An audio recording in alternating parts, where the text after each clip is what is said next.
India teaches us so much about the interrelations of geography, culture, society, and economy. And it's worth reflecting on some of those lessons.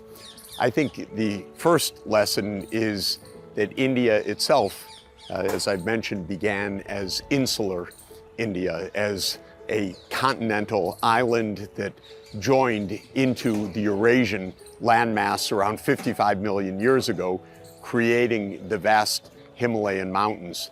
But what that meant is that what was insular India and what is now the subcontinent of India formed a vast civilization. Even though it is divided into many countries now, the fact of that great shield of the Himalayas to the north means that there is a unified culture broadly from Afghanistan, Pakistan, India, Nepal, Bhutan, Bangladesh, Sri Lanka, the Maldives, into really a broad Indian culture. Geography has defined that. The Himalayas not only are a barrier, though a permeable one, because of course it is possible to cross the Himalayas at the great mountain passes such as the Khyber Pass. But they are also the source of the great rivers of South Asia, and the most important river systems being the Ganges River, central to India's culture, society, agronomy, religion, and the rivers of the Indus and all of the connecting rivers of the Indus River system shared between India and Pakistan. Those great rivers originate in the high Himalayas, in the melting of glaciers in the high Himalayas, the Ganges, the Brahmaputra, the Indus, and those rivers support vast irrigation works and vast populations, enabling 1/4 of humanity to live in the South Asian region. Another fundamental geographical aspect is the climate phenomenon of the monsoon. India, and indeed South Asian civilization, is essentially defined by the monsoon process. We think of the monsoons largely as the heavy rainfall, especially in the summer months of the Northern Hemisphere, June to September.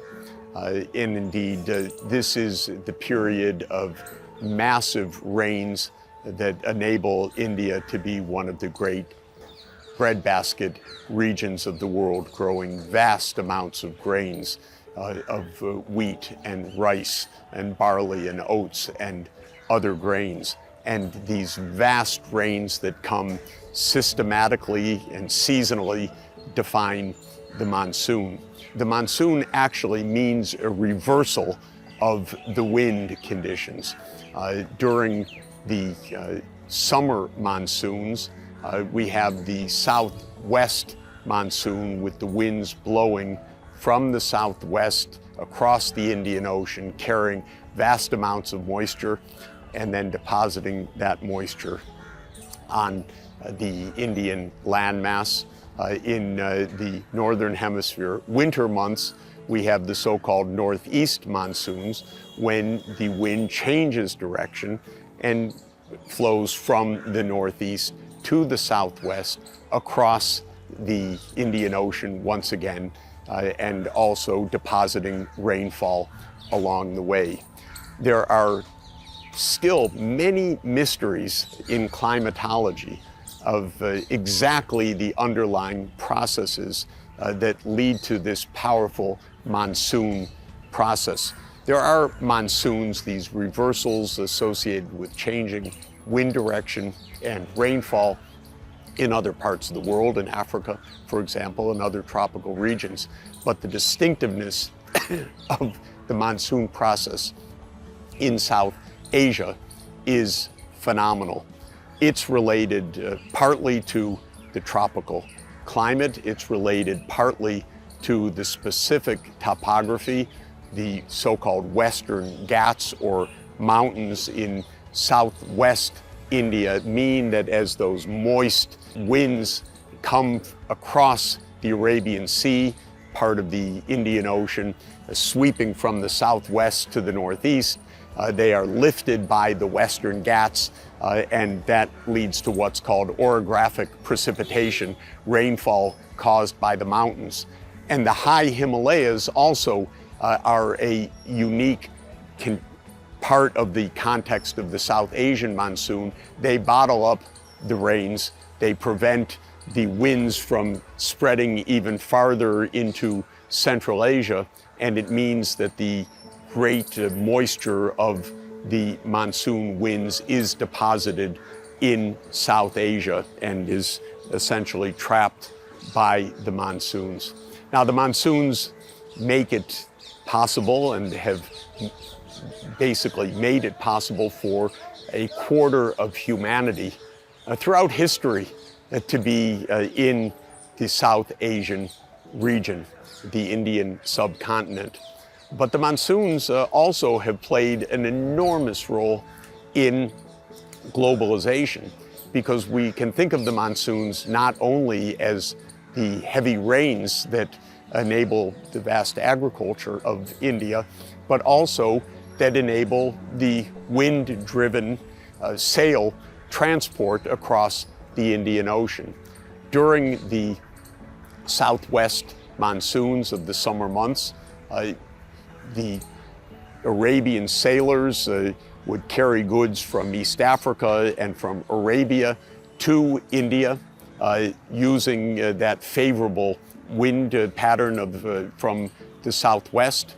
And then 6 months later, with the reversal of the winds and the northeast monsoon, the sailors would sail from India carrying precious cargoes of spices and linens and other Indian luxury goods and luxury art from the Indian subcontinent to the Arab world, and from the Arab world all the way to Europe as well.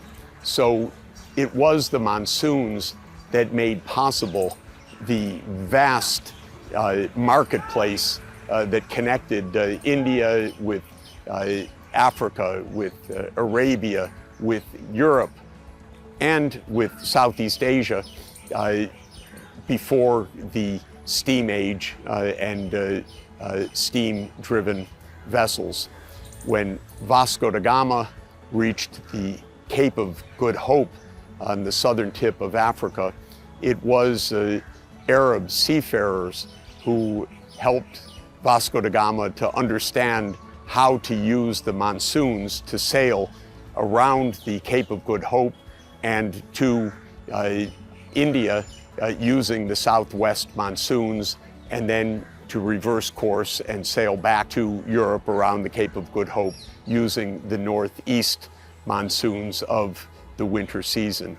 So the monsoons have been an absolutely formative, fundamental part of India's economy, society, and connection with the world. Another geographic aspect that is crucial to understand, indeed crucial for understanding all of Eurasia's history, is that while we are in subtropical or tropical monsoon environments in South Asia, and while there is a barrier of the Himalayas to the north, there is also an interconnection through the mountain passes, most notably in history, the Khyber Pass connecting Afghanistan today with India, but making it possible to traverse the mountain ranges and connect the regions that are north of the Indian subcontinent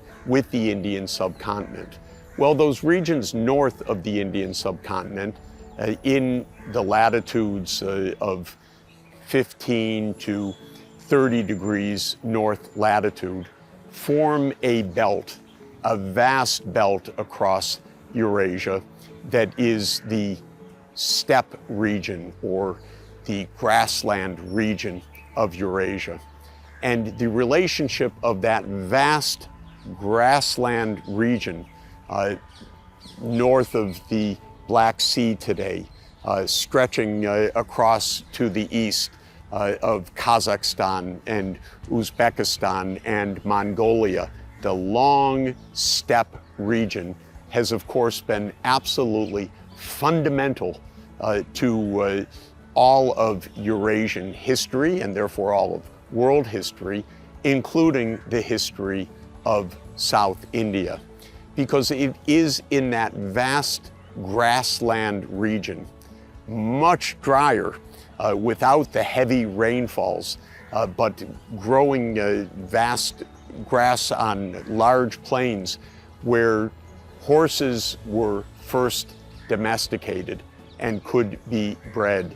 So the great horse-based civilizations where the horse played a fundamental role in transport, in work, in military cavalry, in pulling chariots in battle, formed in the steppe regions of Eurasia. And the interaction of the steppe regions with the more humid subtropical and tropical regions is a fundamental part of the history of all of Eurasia. For India, it is one of the most formative parts of Indian civilization because it seems clear that it was horse-based steppe peoples who came to the North Indian plains around 1,500 to 2000 BC that formed what is called the Vedic culture, that is the foundational culture of Hindu religion and of the Hindu culture of South Asia. And the great Vedic works of Hindu culture refer often to the central role of the horse and the chariot. The DNA evidence suggests that this is an intermingling of populations of South Asia with the populations of the steppe regions to the north. And so India's foundational culture, the Vedics themselves, the great classics of ancient India, the foundational works of Hinduism, have their roots in horse-based cultures as well, and in the vast intermingling of populations.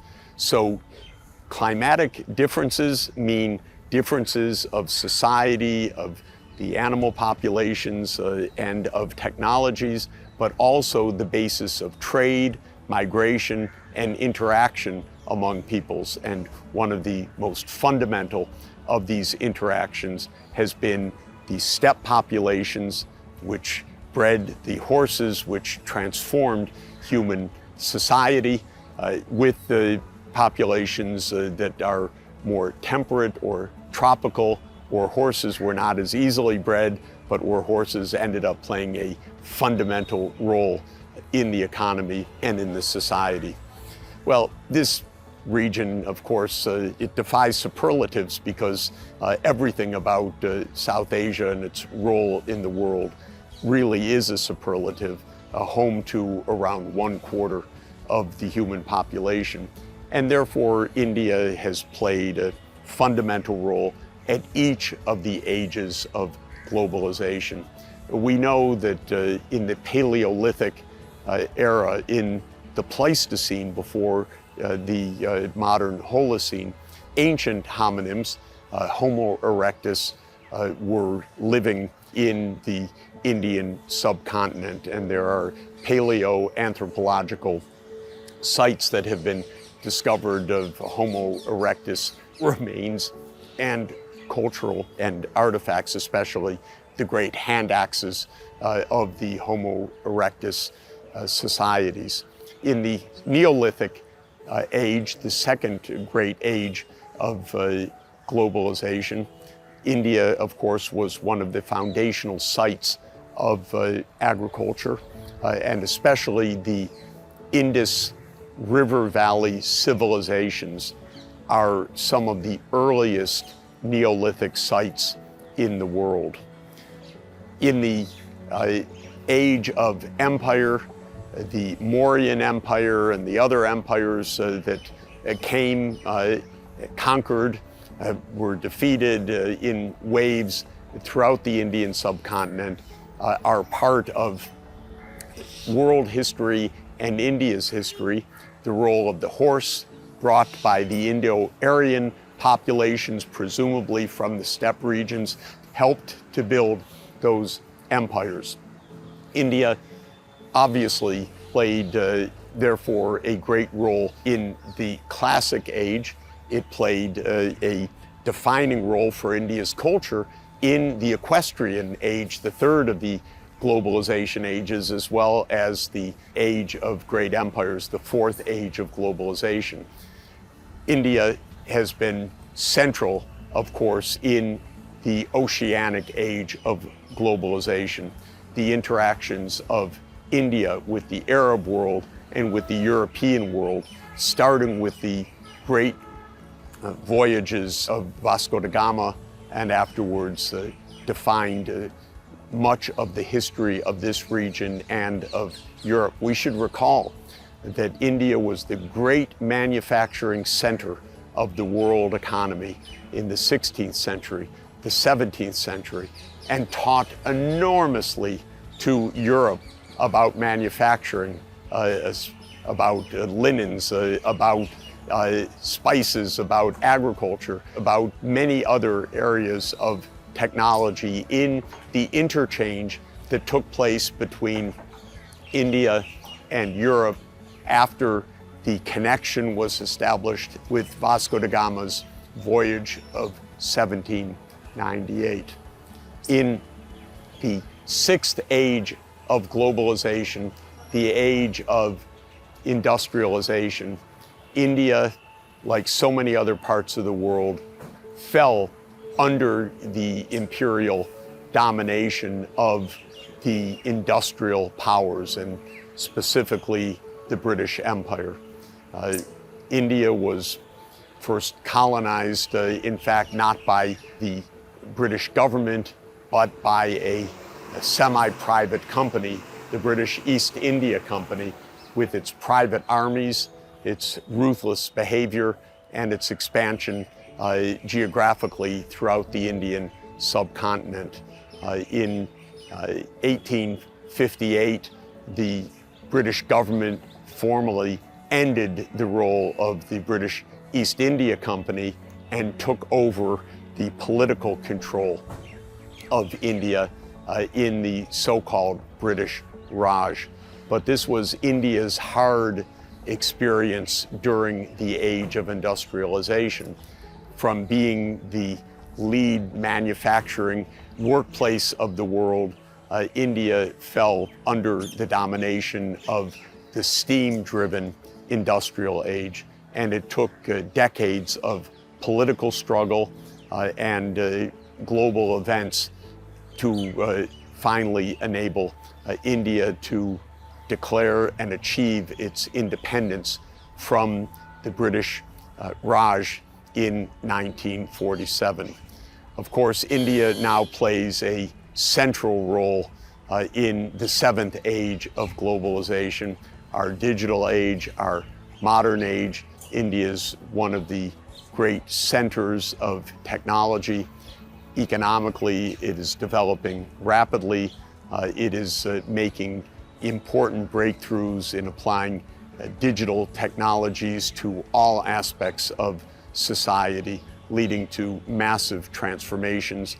And of course, it is one of the great powers of the world in our new multipolar world.